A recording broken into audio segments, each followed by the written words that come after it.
Russell Wilson and the Seattle Seahawks are in big trouble once again. Alright, what's up everyone, I'm Loki, and the news broke earlier this morning. JJ Watt himself has stated that he's going to be going to the Arizona Cardinals. Now, as if it wasn't bad enough for Russell Wilson already dealing with Nick Bosa, Aaron Donald, and all the other great pass rushers they have around him on the 49ers and the Rams, he now has to deal with Chandler Jones, who was already there, who was already getting sacks on him, and now JJ Watt on the Cardinals. Apparently, the Cardinals are just a safe spot for every single Houston Texan that doesn't like the Houston Texans.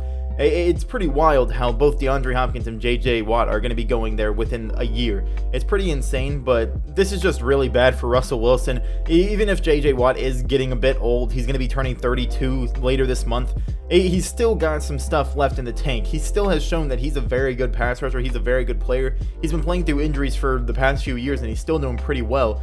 So imagine if he comes into this season healthy. It's going to be absolutely insane, and even if the Seahawks can build a good offensive line around Russ like they're going to have to do this offseason, it may not be enough. JJ Watt is insanely talented. Chandler Jones is insanely talented. The entire Rams pass rush is insanely talented. The 49ers, when they're healthy, their entire defense is insanely talented. So it's going to be a real struggle playing in the NFC West. Maybe Russell Wilson should be traded just to get out of the NFC West. Not because he doesn't like the Seahawks, but just to get out of this division, because Jesus Christ, every single year, it just gets worse and worse for the Seahawks and Russell Wilson. Now, of course, that's a joke. I don't want Russell Wilson to be traded, nor will he be. He's going to be with the Seahawks, but this video is about JJ Watt and basically how the Seahawks just get into a worse and worse situation every single year. And, I mean, JJ Watt, it was pretty funny how he announced it. He just posted a picture of him in Cardinals gear lifting, and he said, "Source me" on Twitter. So basically he said, "I am telling you, I am signing with the Cardinals. There's no question about it." And apparently from Adam Schefter, he's signing a 2-year $31 million. So this isn't even like a one and done thing where Russell Wilson has, a year where he just is going to be completely destroyed by every single pass rush of every single team in his division. It's going to be 2 years of this JJ Watt and Chandler Jones and Aaron Donald and Nick Bosa. My God, if we cannot put together an offensive line that at least can contain those people, Russell Wilson's for sure leaving next offseason if he just gets sacked 80 times because he has one of the best pass rushes on every single team in his division. I mean, it's just getting worse and worse for the Seahawks and Russell Wilson. Not only did Matthew Stafford go to the Rams, so their offense is definitely going to be a lot better because honestly, Matthew Stafford, he might be older, but he's definitely a lot better than Jared Goff.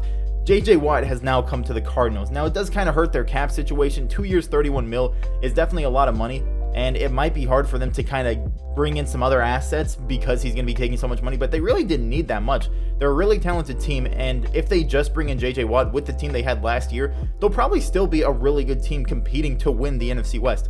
The NFC West this year, if the 49ers are healthy, if the Cardinals come back and they stay healthy, if the Rams can stay healthy, if the Seahawks can stay healthy, it's going to be a tough fight, and it's going to be super fun to watch the entire NFC West just battle it out to see who's going to get the playoff spots. Honestly, this may be the year where every single team in the NFC West goes to the playoffs because, whoever wins the NFC West and then every single other team can make it as a wild card if we remain with the 7 playoff teams from each division, which I think we're going to do. But, it's still crazy how the NFC West is so loaded and each team is just so talented and each team can win the division every single year. I mean, the Cardinals are just getting better and better, and they were the worst team basically other than the 49ers, but they were dealing with injuries. So, I mean, the NFC West is stacked. It's really looking bad for the Seahawks if they want to have a little easy, clean sweep into the playoffs again this year. They're going to have to compete a lot more than they did last year because the 49ers games were kind of easy for them.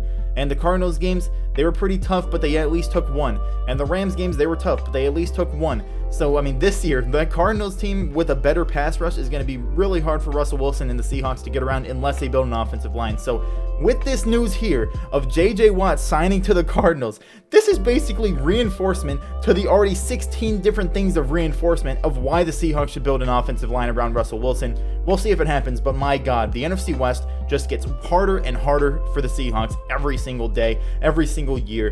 JJ Watt is now a member of the Arizona Cardinals, and that's not good.